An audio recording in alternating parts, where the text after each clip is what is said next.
So first what you need to do for procedure for writing a program and execution of program for ARM lab is, first you need to create a folder. For that first you need to go to my computer, select any one drive. In that first you need to create a new folder with your name. So here we'll write the name as something as ARM lab. Then in that you need to create a new folder, separate folder for each program. So today as we are going to discuss interfacing of buzzer and relay, so for that we'll write the program name as, folder name as buzzer. So once the procedure for creating of the folder is completed, then now for writing the program on the desktop you need to double click on the Keel Microvision 4 software. So this is the tool that is going to be used for writing the program. Then first you need to go to the project, you need to create a new project first.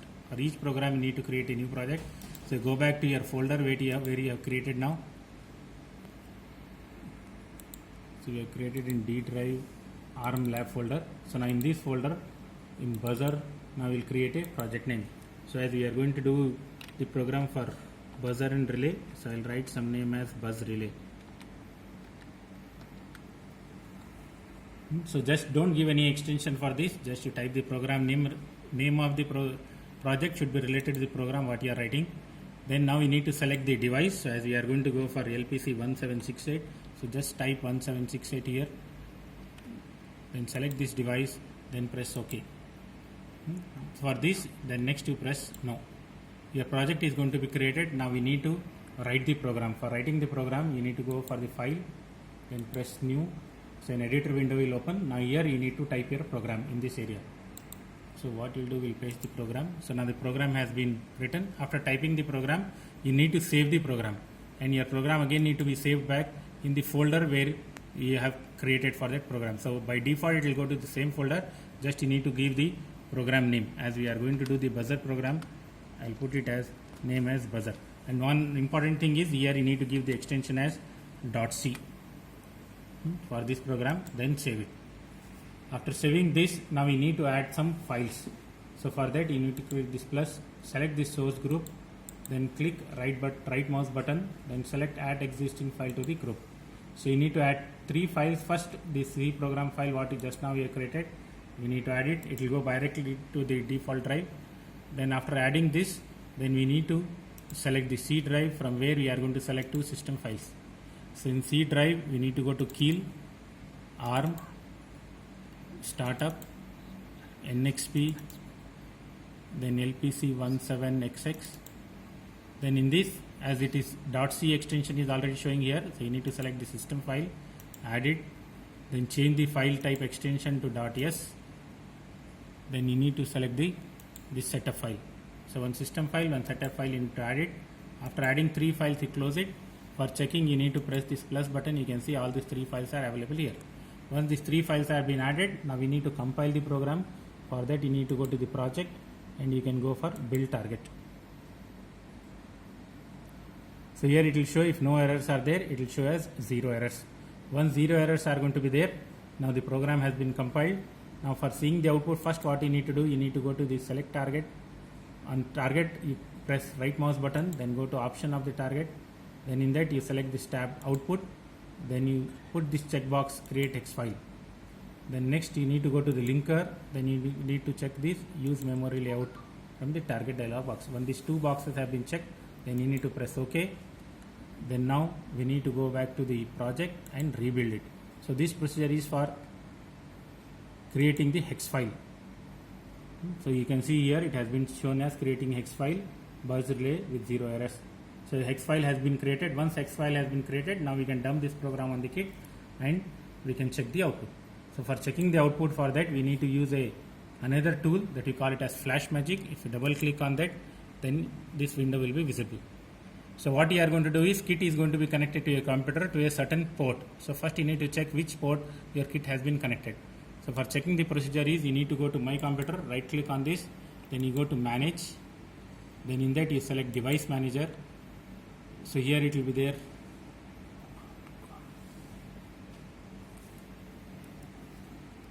So it will show the COM port here.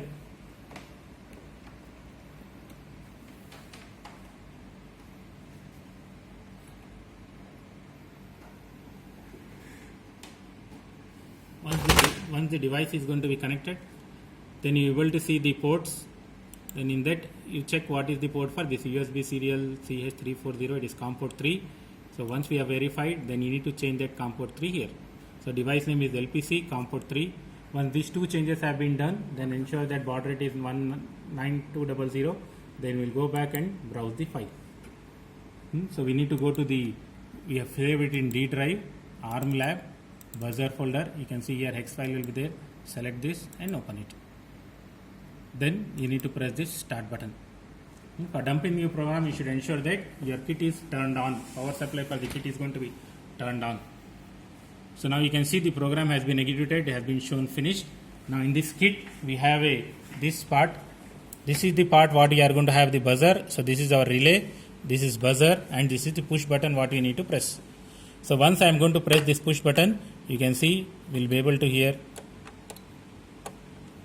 You can see here it is relay is turned on.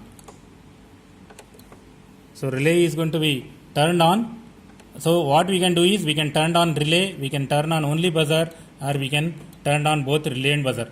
So how we are going to check what has been turned on is, again we need to go back to our main program.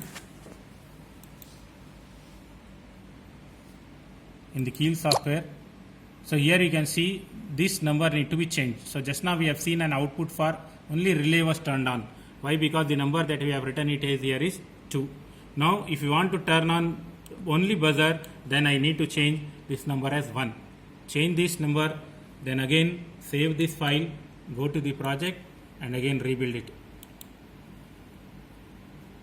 Once it is rebuilt, then just you open your FlashMagick, then just it will be the same path will be there. Just press start button. Then now we can see what will be the output here. Now first we have made the number as 2, so only relay was turned on. As we have made it 1, so you can see only buzzer will be on. I hope you are able to see hear the voice of the buzzer. Now we'll check for both. So if the number is 1, it will be buzzer. If the number is 2, it will be relay. Now what we'll do is we'll change this number to 3. So if you want to turn on both buzzer and relay, then we need to change this number to 3. Then again I will save it, then project, then rebuild all the targets. So once there are no errors, again I will open the FlashMagick, everything have been set. So just I will dump the program by pressing the start button. Once the program has been dumped, now we will see the result. Both buzzer and relay is going to be turned on. So the LED light is turned on, it indicates that the relay is on and the buzzer sound is audible. So this is how you can run this program and either interface only buzzer, only relay, or both the things.